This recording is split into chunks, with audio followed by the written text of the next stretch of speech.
പുതിയൊരു വീഡിയോയിലേക്ക് സ്വാഗതം. അപ്പോൾ നമ്മൾ ഇന്ന് കുറച്ച് ഉണ്ണിയപ്പം ഉണ്ടാക്കാമെന്ന് വിചാരിക്കുകയായിരുന്നു. അപ്പം മമ്മിയാണ് ഉണ്ണിയപ്പം ഉണ്ടാക്കുന്നത്. അപ്പോൾ നമുക്ക് മമ്മിയോട് ചോദിച്ച് നോക്കാം എന്തൊക്കെയാണ് നമ്മുടെ അതിനാവശ്യമുള്ളത് കേട്ടോ. അതിന് വേണ്ടിയിട്ട് 1 കപ്പ് മൈദ, 1 കപ്പ് റവ, പിന്നെ അതുപോലെ പഞ്ചസാര, 1/2 കപ്പ് പഞ്ചസാര, പിന്നെ അത് നമ്മൾ പൊടിച്ചു വെച്ചതാണല്ലേ. ഇത് പൊടിച്ചു വെച്ചതാണ്. ജീരകവും ഏലക്കായും കൂടി പൊടിച്ചു വെച്ചതാണ്. ചിലർ ഏലക്കായ പിന്നെ ചേർക്കും, ചിലർ ചേർക്കില്ല. ഇത് 1 കപ്പ് 1 സ്പൂൺ ജീരകം, ടീസ്പൂൺ ജീരകവും 2 ഏലക്കായും പഞ്ചസാര കൂട്ടി പൊടിച്ചതാണ്. പിന്നെ തേങ്ങ വറുത്തതാണ്. തേങ്ങ ചിരണ്ടിയ തേങ്ങയാണ് ഇവിടെ കിട്ടുള്ളൂ. കൊത്തി പിന്നെ വറുത്താണ് ഇടൽ സാധാരണഗതിയിൽ, അത് ഇടില്ല. പിന്നെ ഇത്തിരി ഉപ്പിടും. ചിലർ ഈസ്റ്റ് അല്ലെങ്കിൽ ബേക്കിംഗ് സോഡ ഇടും, പക്ഷെ നമ്മൾ ഇടണില്ല. അപ്പോൾ പിന്നെ പഴം, നേന്ത്രപ്പഴവും ചെറുപഴവും ഒന്നും ഇല്ലാത്തത് കൊണ്ട് ഈ പഴമാണ് ഇടുന്നത്. നല്ല പഴുത്ത പഴമാണ്. അപ്പോഴാണ് ശരിക്കും പെട്ടെന്ന് പൊന്തി വരുള്ളൂ. അപ്പോൾ നമുക്ക് തുടങ്ങിയാലോ. ഇത് മൈദയാണ്. 1 കപ്പ് മൈദ, ഇത് റവ 1 കപ്പ് തന്നെ, സെയിം അളവാണ്. ഇത് പഞ്ചസാര, ജീരകവും ഏലക്കായും കൂടി പൊടിച്ചതാണ്. 1/2 കപ്പ് കാണും അല്ലേ? 1/2 കപ്പ് ഉണ്ട്. എനിക്ക് കൈക്കണക്കാണ് കേട്ടോ, അതുകൊണ്ട് അത്. പിന്നെ 1 നുള്ളി ഉപ്പിടണം നമുക്ക്, ഒരു ടേസ്റ്റിന് വേണ്ടിയിട്ട് ഇത്തിരി ഉപ്പ്. പിന്നെ അതുപോലെ തേങ്ങയാണ് വറുത്തത്, ഇടാം. നമുക്ക് തേങ്ങാക്കൊത്ത് ശരിക്കും ഇടാം അല്ലേ?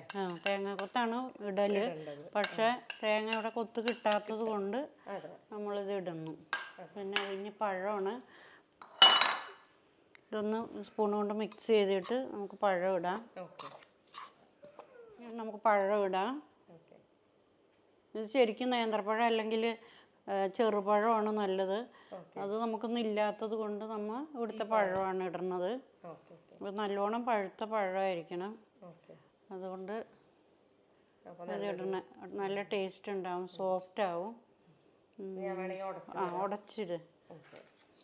പഴത്തിനൊന്ന് ഉടയ്ക്കാം.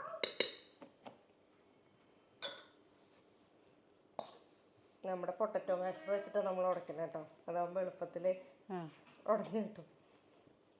വെള്ളം ചേർത്താണ്. ശർക്കരയാണെങ്കിൽ അത് ഉരുക്കി അത് തണുത്ത് ആണ് ഒഴിക്കുന്നത്. ഇപ്പം നമുക്ക് ശർക്കരയൊന്നും ഇല്ലാത്തത് കൊണ്ട് പഞ്ചസാരയാണ് ഇടുന്നത്. സാധാരണ നമ്മൾ ശർക്കരയാണ് ഇടാറ്. അപ്പം അത് ഇവിടെ ഇല്ലാത്തത് കൊണ്ട് വെള്ളം എടുക്കണം. അത് കുഴഞ്ഞിട്ടുണ്ട്. പഴം നല്ലോണം ആയിട്ടുണ്ട്. മധുരം എല്ലാവർക്കും ഓരോരുത്തരുടെ ടേസ്റ്റിനനുസരിച്ച് ഇടാം കേട്ടോ. അപ്പോൾ അധികം മധുരം വേണ്ടവർക്ക് ഈ 1/2 കപ്പ് എന്നുള്ളത് കൂടുതലോ കുറവോ ഒക്കെ ഇടാം. വെള്ളം ഒഴിച്ച് കുഴയ്ക്കണം. നമ്മൾ ശർക്കരയാണ് ഉപയോഗിക്കുന്നതെങ്കിൽ അത് ഉരുക്കിയിട്ട് ആ വെള്ളം പിന്നെ അരിച്ചാണ് ഒഴിക്കുന്നത്. ഇതിപ്പോൾ ശർക്കര അല്ല, നമ്മൾ പഞ്ചസാരയാണല്ലോ ഉപയോഗിക്കുന്നത്, അതുകൊണ്ട് സാധാരണ വെള്ളമാണ് ഉപയോഗിക്കുന്നത്. അത് കുഴച്ച് നോക്കിയിട്ട് നമുക്ക് അതിൻ്റെ പാകം നോക്കാം. ബീറ്റർ കൊണ്ടൊന്ന് അടിച്ച് എല്ലാം കൂടി ശരിക്കും മിക്സ് ആക്കിയാൽ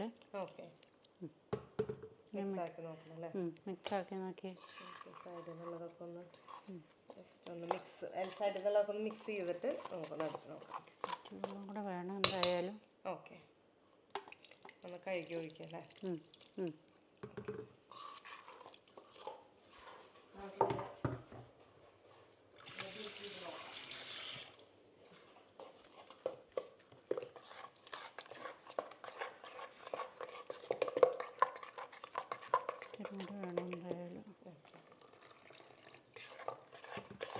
കുറച്ച് കട്ടിയുള്ള പാകമാണ് അല്ലേ? പിന്നെ തീരെ കട്ടി കൂടുതലും പാടില്ല, പിന്നെ ലൂസ് ആവാനും പാടില്ല. അപ്പോൾ അത് ശരിക്കും ആവില്ല. പിന്നെ ഈ റവയൊക്കെ ഇത്തിരി കുറച്ച് വെള്ളം വീർക്കും, ഒന്ന് കട്ടിയാവുകയും ചെയ്യും. അതുകൊണ്ട് നമുക്കൊന്ന് നോക്കി നോക്കാം.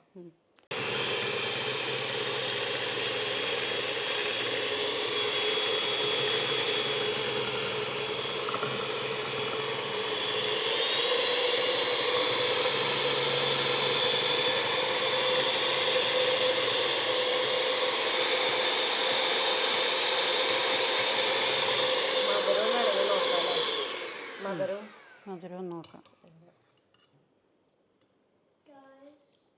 ഇവരുണ്ട് ഉണ്ടോ? കുഴപ്പമില്ല. ആണോ? വറക്കുമ്പോൾ കുറച്ചുകൂടിയും വേണ്ടി വരും. നോക്കിയോ മമ്മി, നോക്കി ഇച്ചിരി കൂടി വേണം. തരി ഉപ്പും കൂടി വേണം. ഒരു ടേസ്റ്റ് ശരിക്കിനായിട്ടില്ല. ഒരു തരി ഉപ്പും കൂടി ഇടാണ്.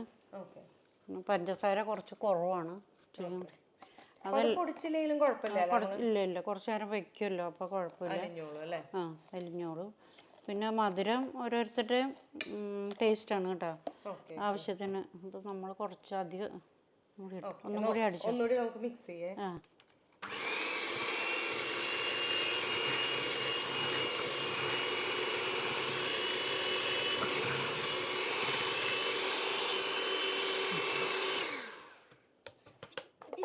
ഇപ്പം അത് പാകമായിട്ടുണ്ട്.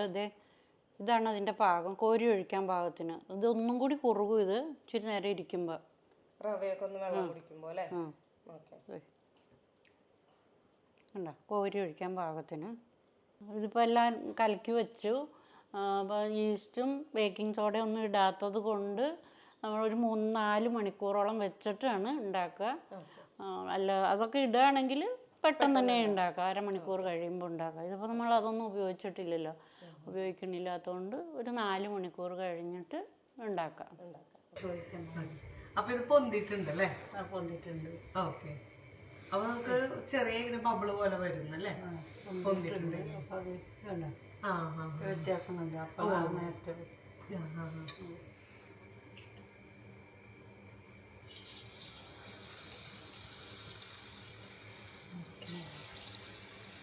കുറച്ച് പൊന്തി വരും അല്ലേ? അപ്പൊ നമ്മള് കുറച്ചൊരു ഗ്യാപ്പ് ഉണ്ടെന്ന് തോന്നുന്നു, ഇഡ്ലിയുടെ ഒക്കെ പോലെ അല്ലേ? ഓക്കെ. തീരെ കുറഞ്ഞു പോയാലും ശരിയാവില്ല.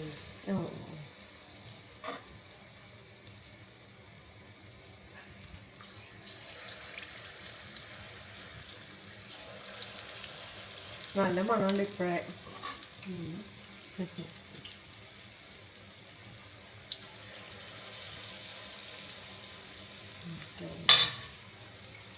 നമ്മൾ ഹൈ ഫ്ലെയിമിൽ തന്നെ ചെയ്യണം അല്ലേ? വെളിച്ചെണ്ണ കുറെ കുടിക്കും, തീരെ കുറച്ച് വെച്ചാൽ. Okay okay.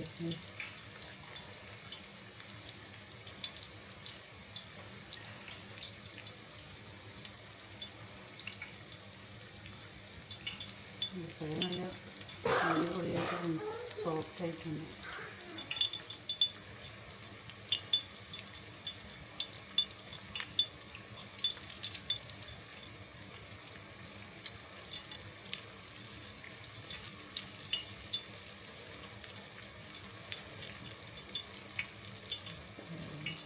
ഒരു സൈഡ് ബ്രൗൺ ആകുമ്പോൾ അല്ലേ തിരിച്ചിടാൻ? അപ്പൊ നമുക്ക് ഒരു സൈഡ് ബ്രൗൺ ആകുമ്പോഴല്ലേ തിരിച്ചിടണേ? Okay okay okay. ആ സൈഡിൽ കൂടെ കാണാമല്ലോ. അതെ അതെ അതെ. നല്ല നല്ല വെളിച്ചെണ്ണ തിളച്ച് തന്നെ ഇരിക്കണം, അല്ലെങ്കിൽ ഇത് വെളിച്ചെണ്ണ കുടിച്ചിട്ട് എണ്ണ കുടിച്ചൊരു ഇതാവും. ഓക്കെ. കുറച്ച്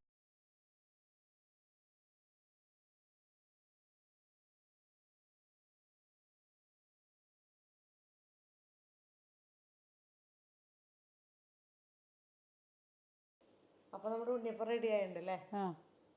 കഴിച്ചു നോക്കിയാലോ? മമ്മി കഴിച്ചു നോക്കുന്നു. നല്ല സോഫ്റ്റ് ആയിട്ടുണ്ട് കേട്ടോ. പുറമേ നല്ല സോഫ്റ്റും, പുറമേ നല്ല ക്രിസ്പിയും, അകമേ നല്ല സോഫ്റ്റും. നല്ല ആവി പറക്കണ ഉണ്ണിയപ്പം റെഡി. അതെ, കഴിക്കും. മധുരം ഉണ്ടോ നോക്കാം. അടിപൊളി, സൂപ്പർ. നല്ല മധുരമുണ്ട്, നല്ല ഭയങ്കര സോഫ്റ്റ് ആണ്. അതെ, അടിപൊളി ഉണ്ണിയപ്പം. നാളികേരമൊക്കെ കടിക്കുന്നുണ്ട്. അതെ.